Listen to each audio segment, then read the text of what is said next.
มึงสวัสดีครับสวัสดีทุกคนครับวันนี้มากินมะม่วงอีกแล้วครับมะม่วงที่เราเคยรีวิวนั่นแหละมีกระปุกกินเชียร์มะนาวกันเลยใช้เหยาก็ได้เดาตัวใหญ่ได้เปล่าตัวใหญ่เชียร์คอเราตอนเนี่ยนะเดนาวได้ฮอตเนี่ยตอนนี้มันเริ่มจะสุกแล้วครับกำลังอร่อยเลยครับไม่ต้องจิ้มเกลือแล้วครับเนี่ยเต็มเลยครับเนี่ยข้างบนนี่ก็มีครับเนี่ย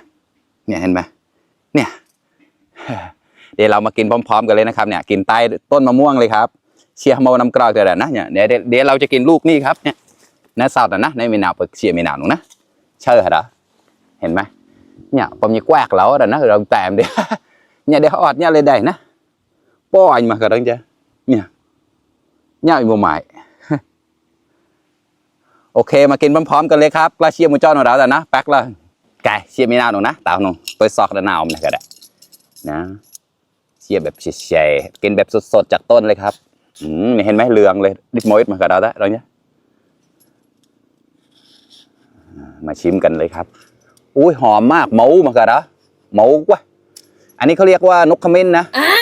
ไม่ใช่สิแก้วขมิ้น พูดผิดอีกแล้วดิกกชิแก้วขมิ้นเหรอละปาเมคล้ายๆก็กระมาชิสึได้เดินไปเตยนะผมดักหวานไปเตยเลยมีกกชิกระมาชิสึกันเลย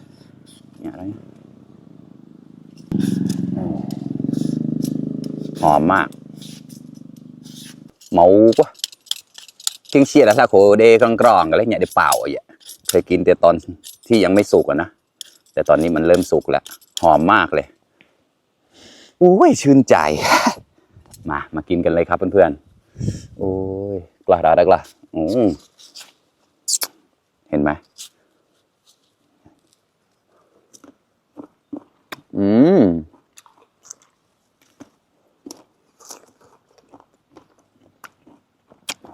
มันจะออกหวานอมเปรี้ยว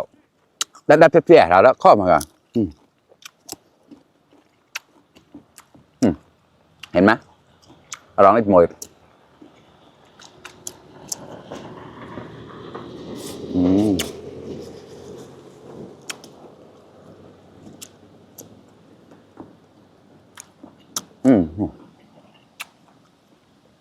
ไม่ต้องจิ้มเกลือเลยครับพอดีเลย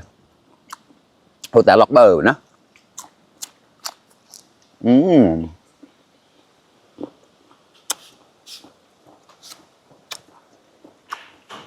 นี่ครับบากมาพายนาเด็กเลี้ยงเชี่ยกล้อยก่อนนะที่นักเล่าไปมาเรื่องตัวเรนกุ้ยซ่อนนั่นเชี่ยกล้อยแกล้ก่อนปลูกทุเรียนยังไม่ได้กินตอนนี้กินมะม่วงไปก่อนครับใครผ่านมาทางนี้ก็แวะมากินได้นะครับเนี่ยเต็มต้นเลยนะครับไม่มีใครกินเลยกรอบด้วยครับมันต้องแช่เย็น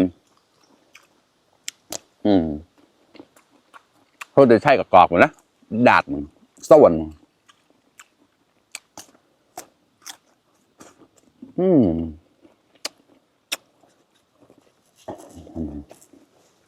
โอ้กระบอดอะ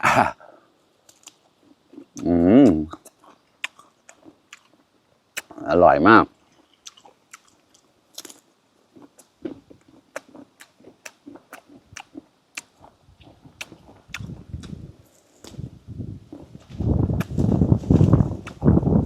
โอ้ยลมแรงด้วยแจ๊ทอดมาค่ะ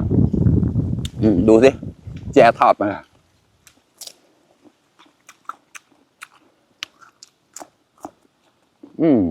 อร่อยตอนแรกกะว่าจะกินนิดเดียวอร่อยจริงๆกินหมดลูกแล้วโอ้ยรู้เสียดาย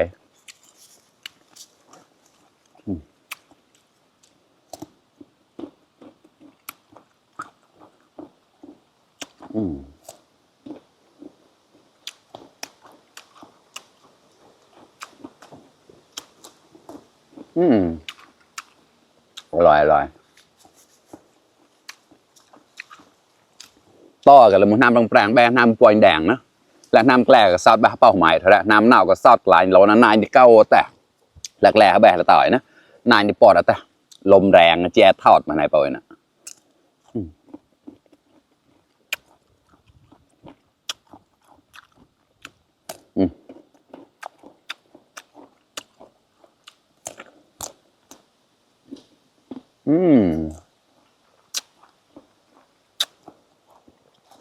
อร่อยมาก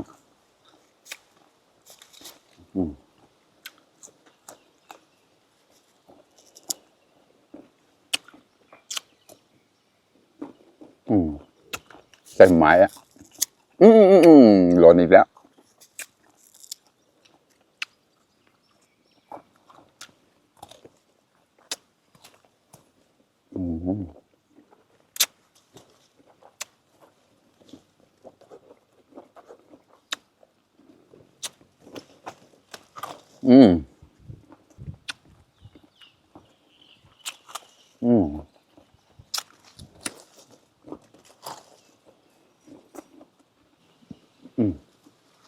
กายเราต้องเอาอะไรอย่างนะใส่หมูไม้ได้ละ